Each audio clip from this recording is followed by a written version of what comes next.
अस्सलाम वालेकुम व्यूवर्स। आज मैं आप लोगों को फ्रूट पेस्ट्री सिखाने जा रही हूँ। बहुत ही मज़ेदार बनती है ये पेस्ट्री।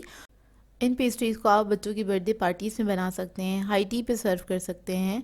बच्चे बड़े दोनों ही खाना इसको पसंद करते हैं। तो इस वीडियो को लास्ट तक ज़रूर देखिएगा। अगर आप मेरे चैनल पर नए हैं तो मेरे चैनल को सब्सक्राइब करें और साथ ही साथ बेल आइकन को क्लिक करना ना भूलें। इससे मेरे आने वाली हर वीडियो की नोटिफिकेशन आपको सबसे पहले मिलेगी। मेरी वीडियोस अच्छी लगे तो उसको लाइक करें और इसको शेयर भी ज़रूर करें। तो चलिए आइए वीडियो स्टार्ट करते हैं। इसके लिए एक बाउल में मैंने ले लिए हैं 3 अदद अंडे और इसके साथ हमें चाहिए शुगर। ये रेगुलर शुगर है 75 ग्राम। ये 1/4 कप ले लीजिएगा अगर आप कप में मेजर कर रहे हैं, और प्लस 2 टेबलस्पून इसको ले लीजिएगा तो आपकी 75 ग्राम हो जाएगी शुगर।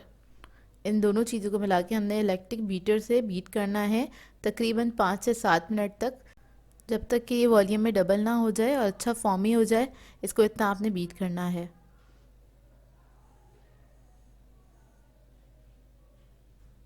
तो ये देखिए, इसको बस मैं बीट कर रही हूँ और कितना अच्छा बीट हो गया है, देख लीजिए। इसको बीट होने में तकरीबन 5 से 7 मिनट लगे थे। तो ये कुछ इस तरह से हो जाएगा। तो अब मैं इसके अंदर ऐड करूँगी बेकिंग पाउडर और वनीला एसेंस। तो बेकिंग पाउडर मैंने लिया है हाफ़ टी स्पून और वनीला एसेंस मैंने लिया है हाफ़ टी स्पून। ये दोनों चीज़ें इसके अंदर ऐड कर देंगे और इसको हल्का सा मिक्स कर लेंगे। बस इसको सिर्फ मिक्स करना है, बीट नहीं कर रहे हम। और अपने जो ब्लेड्स हैं ये हटा देंगे। इसके बाद हमें इसमें मैदा ऐड करना है। तो मैदा भी मैंने लिया है 75 ग्राम के बराबर, और ये आधा कप और 2 टेबलस्पून प्लस कर लीजिए अगर कप पे आप मेजर कर रहे हैं। तो आधा मैदा मैंने इसके ऊपर डाल दिया। इसको स्पैचुला की मदद से हम फोल्ड करेंगे बहुत हल्के हाथ से, और इसको आराम आराम से फोल्ड करिएगा। अगर बहुत तेज़ी से इसके अंदर आपने चमचा चला देना है या स्पैचुला चला देंगे तो आपके जो फॉर्म्स हैं ये बैठ जाएंगे और आपका केक बिल्कुल भी सही नहीं बनेगा। तो बस मैंने बाकी का जो मैदा है वो मैंने इसमें ऐड कर दिया। इसको मिक्स कर लूँगी अच्छी तरीके से। अब मैंने ले लिया है मोल्ड। ये 6 इंच का मोल्ड है। इसको मैंने ग्रीस करके डस्ट कर लिया था। तो ये सारा मिक्सचर जो है इसके अंदर मैं डाल दूँगी। और ओवन मैंने रख दिया है 180 डिग्री पे प्री हीट करने के लिए 10 मिनट के लिए। हम इसको प्री हीट करेंगे, इसके बाद इसको हम बेक करने के लिए रख देंगे तकरीबन 20 टू 25 मिनट्स के लिए। तो ये बहुत अच्छा बेक हो जाता है।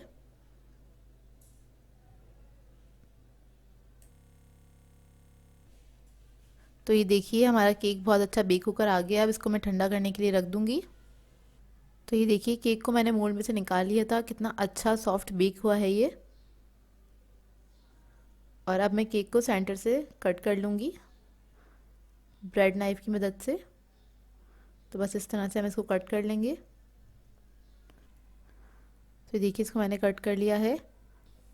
तो इसके साथ हमें फ्रूट्स चाहिए। तो फ्रूट्स में मैंने लिए हैं कीवी आधा कप, स्ट्रॉबेरी आधा कप, पाइनएप्पल आधा कप। इन तीनों को मैं मिक्स कर लूँगी और इसको मैंने बहुत छोटा छोटा सा कट कर लिया था। और उसके बाद हमें चाहिए होगा जूस। कोई भी जूस ले लीजिएगा। मैं इस वक्त पाइनएप्पल जूस ले रही हूँ 1 कप के बराबर। और हमने क्रीम ले ली थी, विपिंग क्रीम।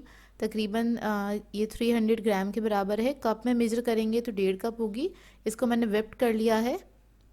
और अब केक को सोक कर लेंगे अच्छी तरीके से। तब ये अच्छे से सोक हो जाएगा।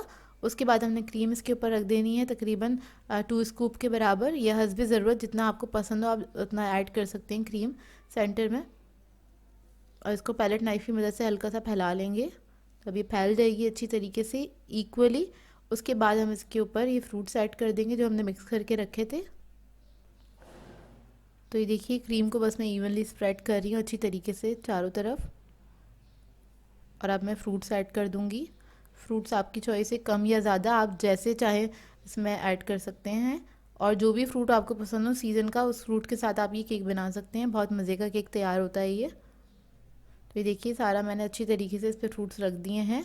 अब थोड़ी सी क्रीम और इसके ऊपर मैं स्प्रेड कर दूंगी ताकि जो हमारा केक का दूसरा स्लाइस है इसके ऊपर अच्छे से स्टिक हो जाए। बहुत हल्की सी क्रीम लगाएंगे और वो फ्रूट्स के ऊपर हमने हल्का सा स्प्रेड कर देना है। अब केक का जो दूसरा पीस है वो इसके ऊपर मैं रख दूंगी और इसको मैं हाथों से अच्छे से सेट कर लूँगी चारों तरफ से कि इवन है ये चारों तरफ से।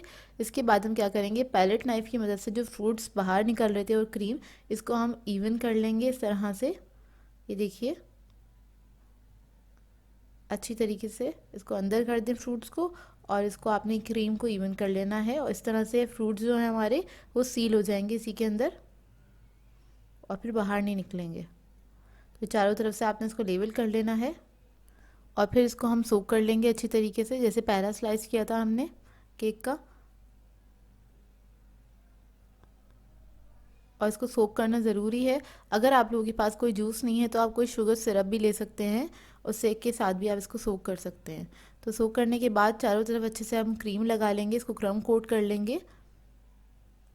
जब केक के चारों तरफ अच्छे से क्रीम लग जाएगी तो केक के टॉप पे भी हम क्रीम लगा लेंगे। और ये मैंने क्रीम रख दी, पैरेट नाइफ़ की मदद से इसको अच्छे से फैला लेंगे और इवनली आपने स्प्रेड कर लेना है इसको अच्छी तरीके से। बस इस बात का ध्यान रखिएगा कि कहीं से भी कम या ज़्यादा क्रीम ना हो, इवन होनी चाहिए क्रीम। और देखिए इसको मैं इवन कर रही हूँ। अच्छा, इस केक को मैं बहुत ज़्यादा स्मूथ नहीं करूँगी क्योंकि मुझे चारों तरफ से इसे थोड़ा सा कट करना है, इस वजह से। तो बस इसको वही सिर्फ इवन कर रही हूँ। तो केक मैंने स्मूथ कर लिया हल्का सा, और ये मैंने स्मूदर लिया है क्रिंकल वाला। तो इसकी मैं केक की दो तरफ मैंने ये डिज़ाइन देना है इस तरह से। तो एक तरफ मैंने कर लिया, अब इसी की अपोजिट साइड से मैं इसको इस तरह से स्मूथ कर लूँगी इस स्मूदर की मदद से। और दो तरफ मैंने ऐसी सादी छोड़ दी क्योंकि वो मुझे कट करनी है।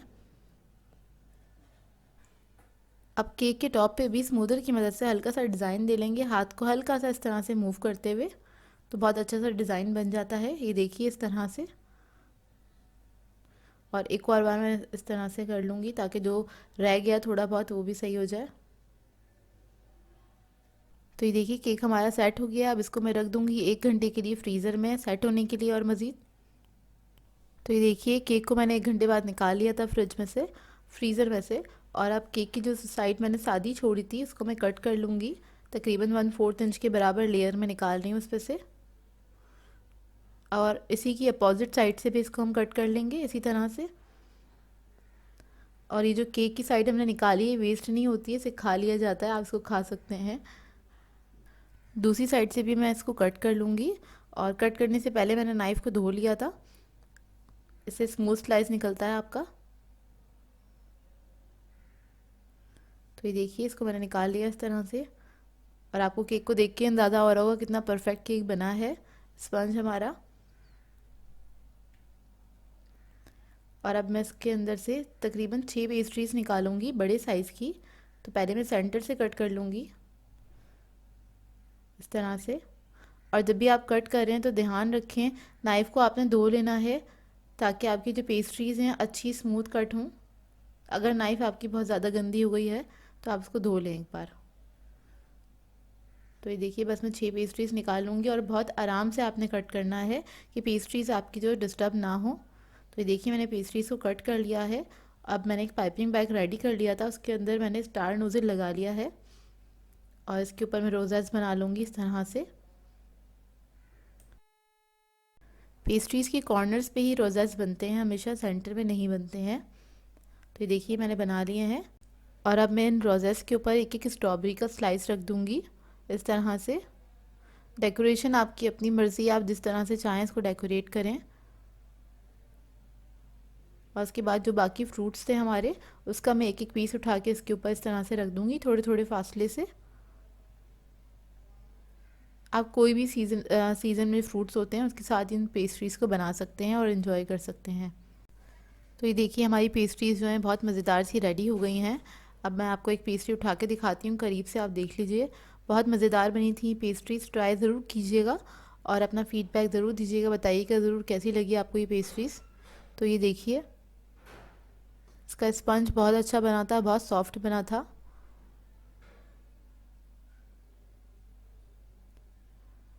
तो ये देखिए इसको मैं आपको कट करके दिखाती हूँ, आपको अंदाज़ा होगा कितनी सॉफ्ट बनी थी है।